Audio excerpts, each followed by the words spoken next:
Let's get into Friday feedback. Actually, on Friday this week, a lot of really aggressively weaponized stuff. I do want to warn you, you can always email info@davidpakman.com. Sometimes we'll feature a Facebook comment or a Twitter reply, YouTube comment, something on the TikToks or whatever. We start today with a bonkers email from Adam. And I think the most important reminder here is anecdotes and data are two different things. They can be related, where you can have anecdotes that support or appear to contradict data. And then we have to understand, why might anecdotes not be representative of the data? Okay, the topic is crime. Adam says, dude, you're either lying or living in an effing bubble to say that crime, be it violent crime that is drug-induced or not, is down, quote, according to the data. Well, so first of all, I'm not lying. It's down according to the data. And whether I'm living in a bubble, I don't think changes whether that's what the data says.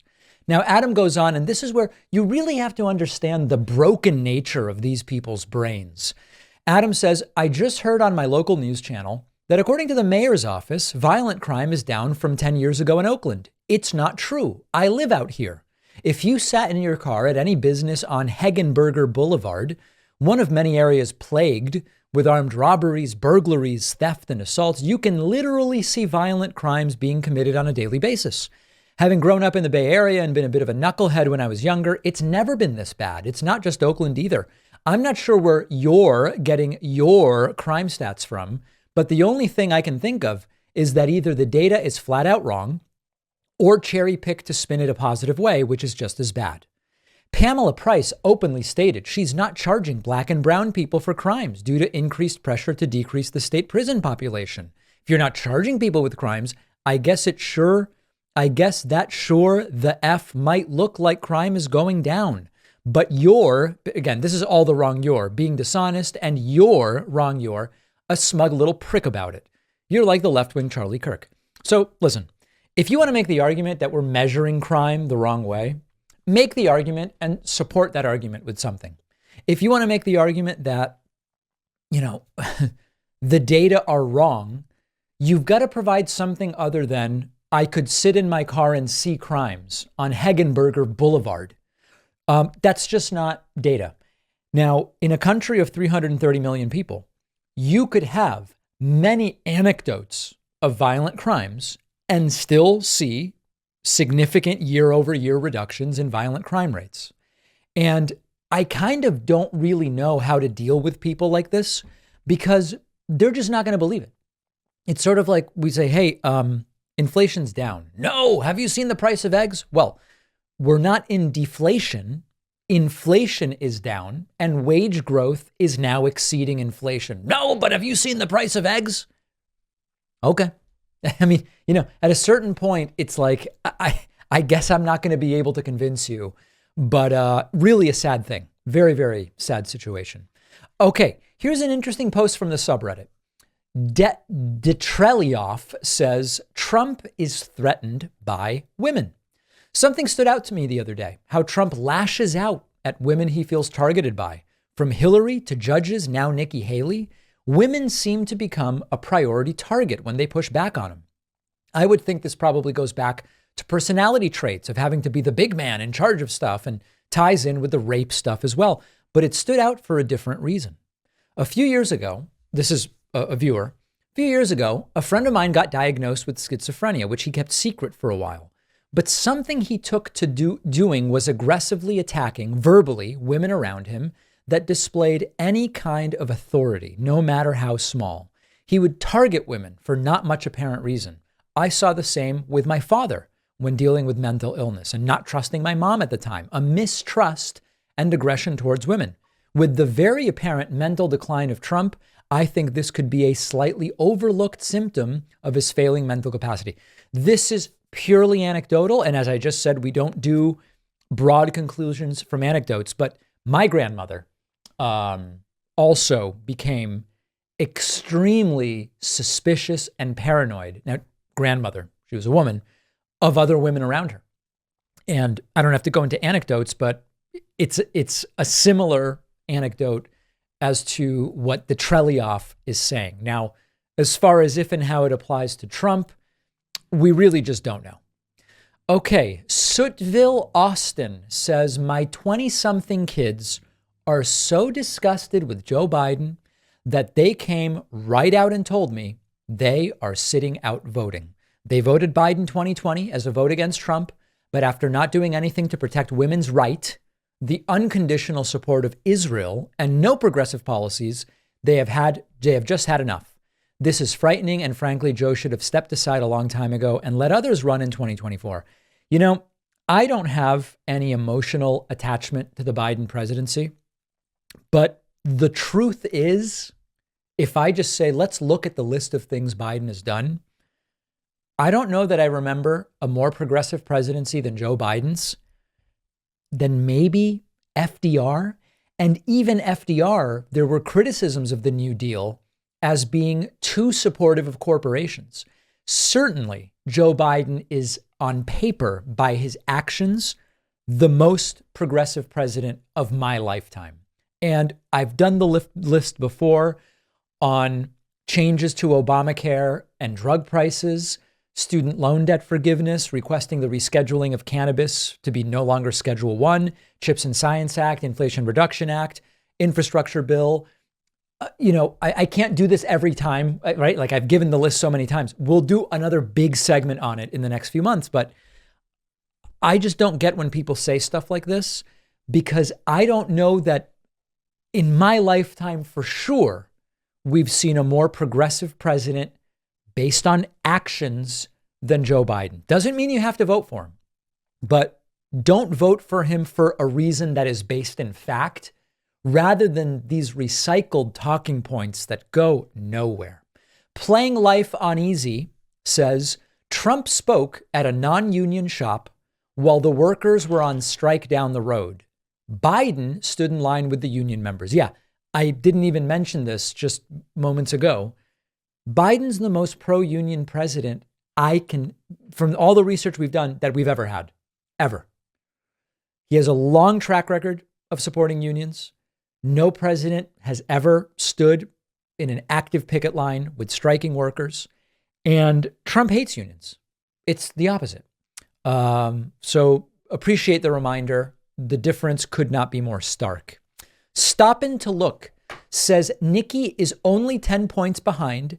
This is only the second state, referring to New Hampshire. She'll stay in until 45 trial ends, so she'll be available if and when 45 is convicted. You know, I understand the instinct to assume that Nikki Haley's play is to stick around if Trump, whatever, right? It's a fill in the blank. If Trump's not alive, if Trump is in prison, if Trump is convicted and voters don't want to vote for him, I understand the instinct. At the same time, we are not going to have verdicts from any of Trump trials for at least months. I don't think that unless she starts really winning a bunch of primaries, I don't think she's going to raise any money once it becomes clear that she's not winning.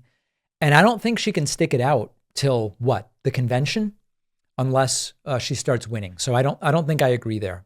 Mr. Flexington on TikTok says, sir, with tears in my eyes, if Mr. Trump wins in November, will you be relocating to produce your show since Mr. Trump will be targeting left-wing media outlets? You know, a couple things on this. I understand the question. Number one, I think my show is far too small to be targeted by Trump, although anecdotally, we have reason to believe that someone relatively close to Trump in his circle watches the show. We now have a bunch of instances where we have reason to believe that. I think this is just too small potatoes for Trump to target me. In addition, a lot of the stuff Trump wants to do, I think in blue states, New York, Connecticut, Massachusetts, California, I think we're protected to some degree in a lot of those states. So no, if Trump wins, I do not have plans to move.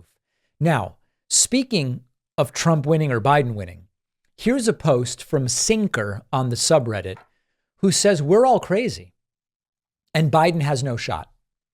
Here's what he says. There is absolutely no way Joe Biden wins this election. Are you out of your minds? When does David address this? Listen, hit me all you want. Joe Biden has zero paths to victory. This is a guy who won by 40,000 votes in the swing states he's losing massively in. Since the win, he's lost historic levels of black and brown support. He's now managed to lose on youth voters to Trump, youth by 4. He was polling roughly 15 points higher and not losing in one major poll when he squeaked out that win. Are we still doing it's too early? Or the polls are wrong? Because not only do I not see how he wins, I'm borderline starting to wonder if he holds the popular vote. This is a suicide mission. I'm not a huge Cenk guy, but he's 100% right. Joe Biden is handing our country, our democracy, and our sanity to Donald Trump. The cowardice of those allowing it to happen is stunning, like it's stunning to watch. But the complicity of people, particularly on the progressive side, to continue to pretend like the iceberg isn't straight ahead is depressing. David, if you're checking the boards, what is the timetable for full-on panic? Because I've been panicking for 6 months, but you've seemed to be pretty cavalier about it. So when is the date when we finally say we're in enormous trouble? Winning in the midterms or in November wasn't because of Biden. It was in spite of him. Joe Biden is a selfish man. He's not a good man. He's not empathetic. He simply wants to stay in power. Disgusting. You know, one of the things that seems very inaccurate about Biden is that he is thirsty for power and desperate to stay in power. I think Joe Biden believes, given where we are now, given the incumbency that he has, given the state of the economy, I believe Joe Biden believes he's the best shot for Democrats to win. Do I think that it might have been better to have someone else from the start? Sure. I wouldn't choose, if you say, David, let's pick someone to represent the Democratic Party for the next 8 years. I don't go with the guy who's nearly 80 at the time, right? But given the record, which is good, I don't care what you saw at the, on the corner. What we look at is the data. The economy is good. Biden has, quite frankly, a stunning number of accomplishments. And I just see it differently. If we think about it a different way, look at what Trump had in 2020 and look at all of the hits he's taken since. I don't see how Trump wins in a sane country. Now, this isn't a sane country, so I'm not saying Trump can't win. But again, I don't see the reason for this level of panic right now.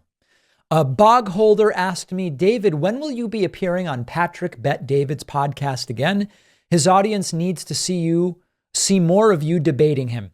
They kind of left it open and said, David, if you're in South Florida, come by. I was in South Florida a month ago, but I had things to do, family stuff going on. It was a vacation, so I didn't go.